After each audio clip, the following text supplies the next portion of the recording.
தொடர் விடுமுறை முடிந்து சென்னைக்கு திரும்பும் பயணிகளால் தாம்பரம் ஜிஎஸ்டி சாலையில் கடும் போக்குவரத்து நெரிசல் ஏற்பட்டுள்ளது. இது குறித்தான முழு விவரங்களோடு இணைகிறார் நமது செய்தியாளர் மீரான். வணக்கம் மீரான், எவ்வளவு தூரத்துக்கு இந்த போக்குவரத்து நெரிசலானது ஏற்பட்டிருக்கிறது? இந்த போக்குவரத்தை சரி செய்ய என்னென்ன நடவடிக்கைகள் மேற்கொள்ளப்பட்டு வருகிறது? முழு விவரங்கள் என்ன? வணக்கம். சுதந்திர தின விடுமுறை, அதனைத் தொடர்ந்து சனி ஞாயிறு விடுமுறைகளில் சென்னையில் வசிக்கும் ஏராளமானவர்கள் சொந்த ஊர்களுக்கு சென்றுவிட்டு நேற்று மாலை முதல் சென்னைக்கு திரும்பிக் கொண்டிருக்கிறார்கள். இதன் காரணமாக திருச்சி சென்னை தேசிய நெடுஞ்சாலையிலிருந்து நேற்று மாலை முதலே ஒரு கடும் போக்குவரத்து நெரிசலானது ஏற்பட்டிருந்தது. இந்நிலையில் திருவண்ணாமலை கிரிவலம் என்று இந்த அதிகாலை தொடங்கியிருக்கிறது. திருவண்ணாமலை கிரிவலத்திற்காக சென்னையிலிருந்து ஏராளமான சிறப்பு பேருந்துகள் கிளாம்பாக்கத்திலிருந்து இயக்கப்படுகிறது.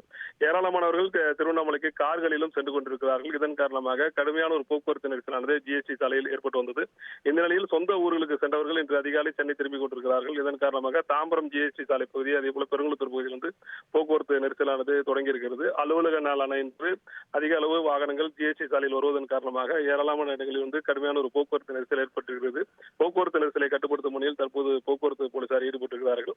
திருவண்ணாமலை கிரிவலம் இன்று அதிகாலை 3 மணிக்கு தொடங்கியிருக்கிறது. இதன் காரணமாக நேற்று இரவு மற்றும் இன்றும் ஏராளமானவர்கள் அந்த கிரிவலத்தில் கலந்து கொள்வதற்காக செல்கிறார்கள். தாம்பரம் வந்த பொதுமக்கள் அங்கிருந்து சிறப்பு பேருந்துகளில் செல்வதற்காக தாம்பரத்திலிருந்து மாநகர பேருந்துகளில் ஏறி கிளாம்பாக்கம் பேருந்து நிலையம் சென்று கொண்டிருக்கிறார்கள்.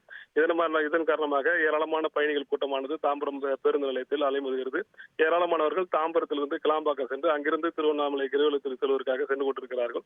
தொடர்ந்து போக்குவரத்து அதிகமான வாகனங்கள் ஜிஎஸ்டி சாலையில் வந்து கொண்டிருக்கிறது. போக்குவரத்து நெரிசலை கட்டுப்படுத்துவதற்காக ஏராளமான போக்குவரத்து போலீசார் தற்போது அங்கு பணியில் இருக்கிறார்கள். உங்கள் முழு விவரங்களுக்கு நன்றி மீரான். செய்திகளை உடனுக்குடன் தெரிந்து கொள்ள உடனே சப்ஸ்கிரைப் பண்ணுங்க.